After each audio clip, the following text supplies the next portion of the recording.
ಭಾರತದಲ್ಲಿ ಮಾತೃಭಾಷೆ ಯಾವುದಾದ್ರೂ ಇದ್ರೆ ಅದು ಕನ್ನಡ ಭಾಷೆ ಆಗಿರಬೇಕು. ಅದಕ್ಕೆ ಸರ್ಕಾರ ನಮ್ಮ ಪೊಲೀಸ್ ಅಧಿಕಾರಿಗಳನ್ನ ಪಾಪ SP ಸಾಹೇಬ್ರ ಮ್ಯಾಗ ಕಲ್ಲು ತೂರಾಟ ಆಯ್ತು.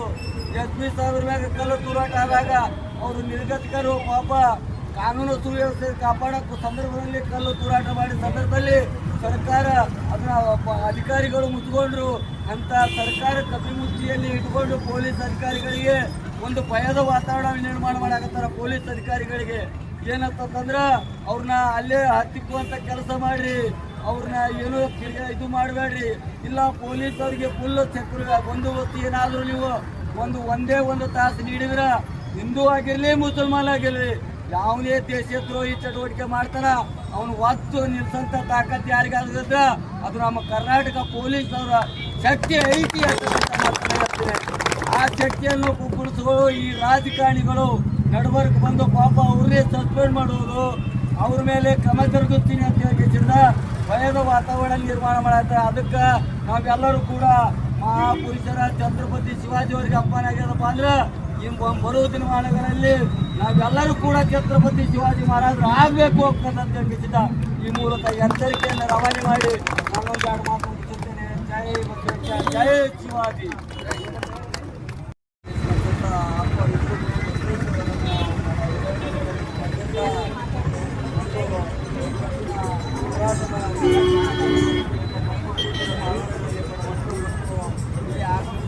ಪಕ್ಷಾತೀತ ಧರ್ಮಾತೀತ ಜಾತ್ಯತೀತವಾಗಿ ಭಾಗವಹಿಸಿದ ಎಲ್ಲ ನಮ್ಮ ಹಿಂದೂ ಸನಾತನ ಹಿಂದೂ ಧರ್ಮದ ಮುಖಂಡರುಗಳಿಗೆ ಮತ್ತು ನಮ್ಮ ಸೋದರಿಗೆ ಎಲ್ಲ ಯುವಜನರಿಗೆ ಮತ್ತು ನಮ್ಮ ಸರ್ಕಾರದ ಪೊಲೀಸ್ ಸಿಬ್ಬಂದಿಗಳಿಗೆ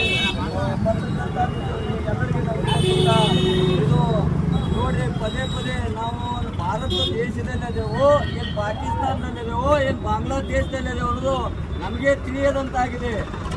ನೋಡಿರಿ, ಈಗಾಗಲೇ ಪದೇ ಪದೇ ಇದನ್ನ ಹಿಡಿಗೇಡಿತನ ಹಿಂದೂ ಸನಾತನ ಧರ್ಮದ ದೇವಾನುದೇವತೆಗಳ ಮೇಲೆ ಆಗಿರ್ಬೋದು ಮತ್ತು ಸ್ವಾತಂತ್ರ್ಯಕ್ಕಾಗಿ ಹೋರಾಟ ಮಾಡತಕ್ಕಂಥ ಅಪುರುಷ ಮಹಾ ವ್ಯಕ್ತಿಗಳ ಮೇಲೆ ಪದೇ ಪದೇ ಸಂಗೊಳ್ಳಿ ರಾಯಣ್ಣರಾಗಿರ್ಬೋದು, ಛತ್ರಪತಿ ಶಿವಾಜಿಯವರಾಗಿರ್ಬೋದು, ಅಂಬೇಡ್ಕರ್ ಅವ್ರ ಮೇಲೆ ಆಗಿರ್ಬೋದು, ಬಸವಣ್ಣವರ ಮೇಲೆ ಆಗಿರ್ಬೋದು, ಇಂಥ ಸಾಕಷ್ಟು ಮಹಾಪುರುಷರ ಮೇಲೆ ಪದೇ ಪದೇ ಕಿಡಿಗೇಡಿಗಳು ನೋಡಿರಲಿಲ್ಲ. ಮೊನ್ನೆ ತಾನೇ ಬಾಗಲಕೋಟೆಯಲ್ಲಿ ದಿನಾಂಕ 19ರಂದು ನಡೆದಂತ ಛತ್ರಪತಿ ಶಿವಾಜಿಯವರ ಜಯಂತಿಯ ದಿನದಂದು ಇವು ಮಸೀದಿ ಮೇಲೆ ಕಲ್ಲುಗಳು ತೂರಾಟ ಮತ್ತು ಚಪ್ಪಲಿ ತೂರಾಟ ಮಾಡ್ತಾರಪ್ಪ ಅಂದ್ರ ಈ ಸರ್ಕಾರ ಏನ್ ಮಾಡ್ಲಾಕತ್ತದ? ಕಣ್ಣು ಮುಚ್ಚಿಕೊಂಡು ಮಸೀದಿ ಒಳಗ ಕಲ್ಲುಗಳು ಹೆಂಗ್ ಬಂದು, ಚಪ್ಪಲಿಗಳು ಹೆಂಗ್ ಬಂದು, ನೀವು ಪವಿತ್ರ ಪ್ರಾರ್ಥನಾ ಸ್ಥಳ ಹೇಳ್ತೀರಿ, ಪ್ರಾರ್ಥನಾ ಸ್ಥಳದಲ್ಲಿ ಈ ಕಲ್ಲುಗಳನ್ನು ಇಟ್ಕೊಂಡು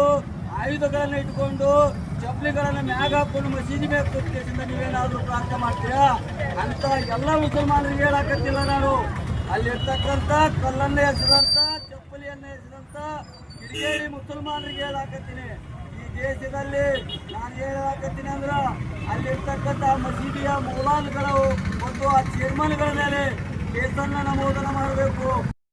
ಅವ್ರ ಮ್ಯಾಗ ಕೇಸ ಪ್ರಕರಣ ದಾಖಲು ಮಾಡ್ತೀರಿ ಮತ್ತು ನಮ್ಮ ಪೊಲೀಸ್ ಅಧಿಕಾರಿಗಳ ಮೇಲೆ ಬೆದರಿಕೆ ಹಾಕ್ತೀರಿ, ನಿಮ್ಮನ್ನು ಸಸ್ಪೆಂಡ್ ಮಾಡ್ತೇವೆ.